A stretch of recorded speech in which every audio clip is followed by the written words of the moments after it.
You know, that's just not me. I'm not going to sit up under a woman and say she's a preacher and all that kind of thing. Some people say, well, she's a speaking spirit. God can use her. Well, God used a donkey. But I'm not going to be sitting up there and listening to some donkey talking to me either. So all of that's foolishness. I mean, think about it too. You know, and I don't want to get into a debate with somebody about this, but you got to think rationally now. People who call themselves Christians. And some of y'all like to say, I'm a prosperity Christian, and, you know, I'm a healing Christian, and all this whole kind of crazy stuff, as far as I'm concerned. It's just me now. I don't have anything to do with what other people think. But of the 12 disciples that Jesus Christ had, why was it that one of them wasn't a woman? Will some of y'all say that God was prejudiced? Oh, the times were different then? If you say times were different, then you're saying God is not the same today, yesterday, and tomorrow. Think about what you're saying. I know some of y'all will say, well, I can preach, I'm a woman.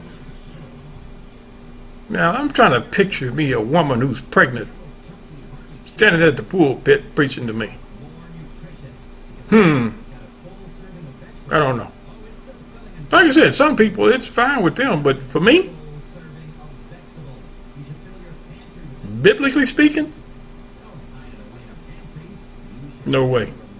But see, we start doing things and it started beginning to be acceptable, and then one little person does something and then somebody else started doing it, and then you say, okay, well, we're not going to take checks in the church, so let's put an ATM machine in the church. And the next thing you know, everybody's got an ATM. One person starts selling books and tapes in the church, and then they're selling T-shirts, and then, you know, who knows? Pretty soon they're going to be selling clothes. Get your suits made in the church. All kinds of stuff. If it starts becoming to be acceptable, it's like a fad. So a lot of people are looking at the church and saying, is the church following the world, or is the world following the church?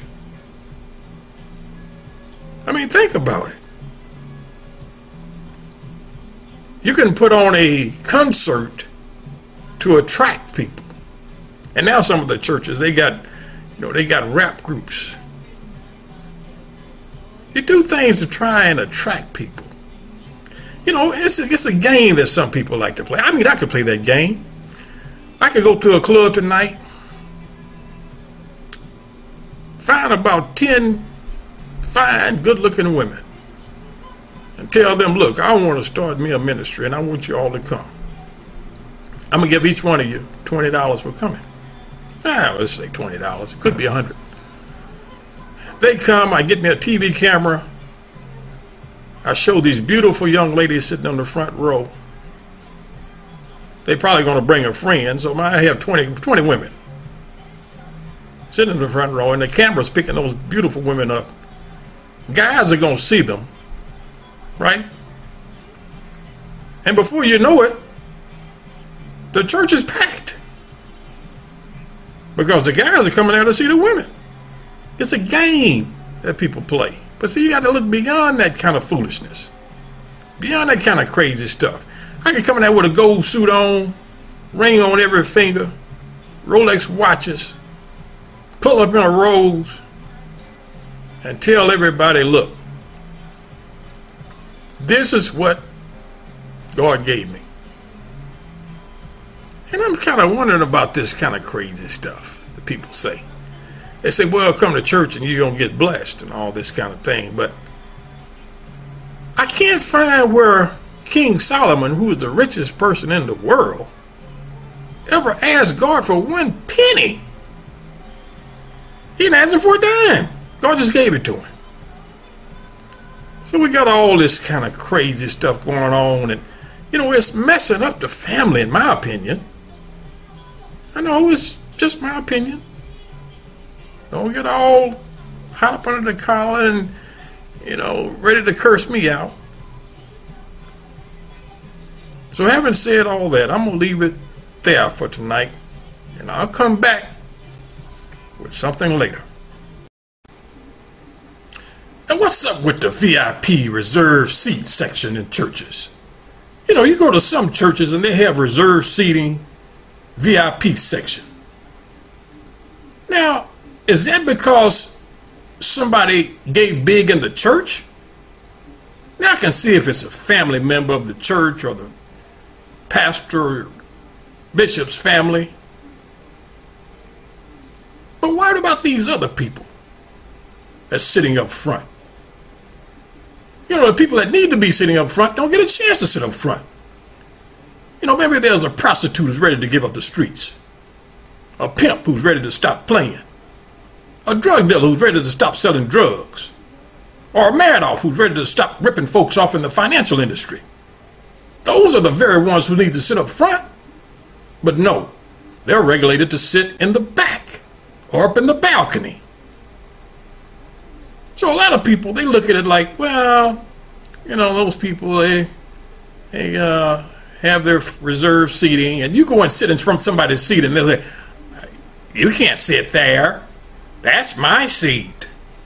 What in the world is that? And then some people, when you go to church, some of these churches, you got all these different funds you got to give to. You got the building fund, missions fund, the shoe fund, the dirt fund, the vacation fund, the haircut fund, the bling bling bling fund, the ring my bell fund. All these different funds, it's like you're being taxed by the government. So we got to get out of all of this craziness that's going on in the world. Get back to the way things used to be. Things were so much better then than they are now. And why is it that we have to have a Maury Pavich show to find out who the baby's daddy is? I mean, come on. You got women on there who they'll have 10 different guys to try and find out who the baby's daddy is. What happened to your self-esteem? I mean, come on. You're worth more than that. And then you got guys on there that's got 15 different kids by 15 different women. I mean, you're no more than a fertilizer. You got to get out of that. Some of these women, let's face it, they fall in love with Big Dick Willie. And they just keep going back for more every time. But don't get it twisted. All black men are not hung like a horse. And if you really think about it, sex can just go so far. Because you still got to pay the bills. Still got to take care of those kids. And you still need somebody to take care of you. So all of this type of foolishness, it just doesn't make sense. I mean, then you are 21 years old. You've had 50 different sexual partners. Hysterectomy before you get 40 years old. Now, what is that? And now we off into these reality shows. It's just like the criteria to be in a reality show is that you have to have a lot of drama. In order to be number one, you got to be ugly. And you have to be ignorant to a certain point. And we get all hooked up on these reality shows with all this drama, fights and all this type of things. And it's just crazy. I mean, it's taking up a lot of people's day. They plan their day around a reality show. I mean, if you really think about it,